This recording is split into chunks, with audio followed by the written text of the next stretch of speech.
सुप्रभात छात्रों, आशा है आप सब कुशल मंगल हैं। मैं आपकी संस्कृत अध्यापिका जया आज आपका इस कक्षा में स्वागत करती हूँ। जैसा कि आप सब श्यामपट्ट पे लिखा हुआ शीर्षक देख सकते हैं, आज का हमारा शीर्षक है अपठित गद्यांश। बच्चों, गद्यांश दो प्रकार के होते हैं, एक पठित और दूसरा अपठित। पठित गद्यांश वो होते हैं जो हम अपनी पाठ्य पुस्तक में रोज़ पढ़ते हैं, लेकिन अपठित गद्यांश क्या होते हैं, आइए आपकी पाठ्य पुस्तक में देखें। तो बच्चों, आइए अब हम जानते हैं अपठित गद्यांश क्या होते हैं। जैसे कि आप अपनी स्क्रीन्स पे देख रहे हैं, हमारे पास एक आप ही की पाठ्य पुस्तक का अपठित गद्यांश है। बच्चों, पठित और अपठित गद्यांश दोनों ही आपके लिए बहुत ही जाने पहचाने हैं। क्यों?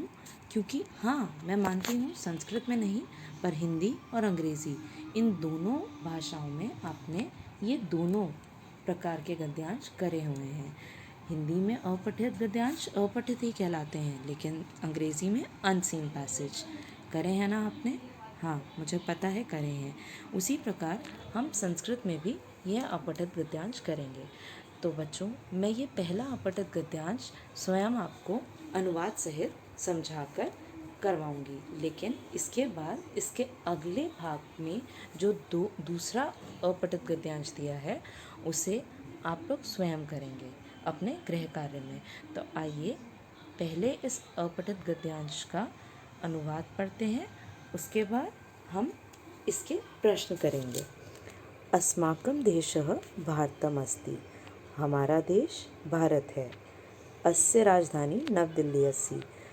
इसकी राजधानी नई दिल्ली है। देशे अष्टविंशति राज्यानि नव केंद्रशासित प्रदेशाः च सन्ति।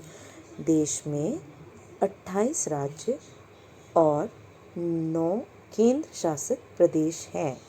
भिन्न धर्मानां भिन्न अलग धर्मानां धर्मों के भिन्न रीतिनां अलग भिन्न भिन्न प्रकार की रीतियों के भिन्न भाषानां भिन्न भिन्न अलग अलग प्रकार के भाषाओं के अवलंबिनः जनाः अत्र निवसन्ति। अवलंबिनः मतलब अलग अलग जनाः लोग अत्र यहाँ रहते हैं। निवसन्ति मतलब रहते हैं। अयं देशः अनेकतायाम् एकतायाः अनुपमम् उदाहरणम् अस्ति।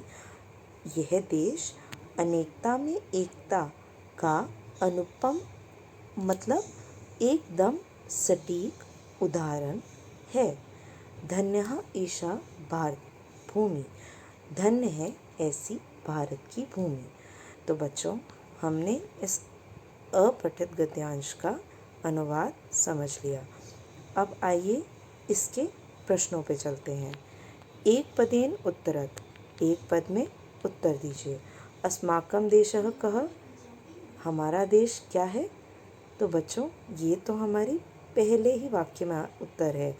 अस्माकं देशः भारतः। का धन्यः अस्ति? तो बच्चों, ये तो बहुत ही अच्छी बात है। जैसे आपकी पहले प्रश्न का उत्तर पहले वाक्य में है, तो दूसरे प्रश्न का उत्तर आखिरी वाक्य में। का धन्या अस्ति? एषा भारत भूमि धन्या अस्ति। अयं देशः कस्य अनुपमम् उदाहरणम्? यह देश किसका अनुपम उदाहरण है? तो इसका उत्तर क्या होगा? अयं देशः अनेकतायाम् एकतायाः अनुपम उदाहरणम् अस्ति। कीदृशः जनाः अत्र निवसन्ति? कैसे लोग यहाँ रहते हैं? तो बच्चों, कैसे लोग रहते हैं? ध्यान से देखिए। अगर आप भिन्न धर्मानां भिन्न रीतिनां भिन्न भाषानां च अवलंबिनः जनाः अत्र निवसन्ति। देखिए, है ना कितना आसान।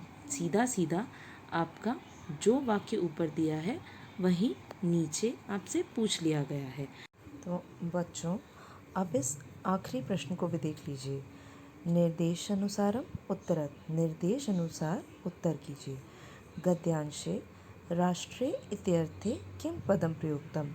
गद्यांश में राष्ट्र इसके अर्थ में कौन सा पद प्रयुक्त हुआ है, मतलब कि राष्ट्र की जगह कौन सा पद प्रयुक्त हुआ है।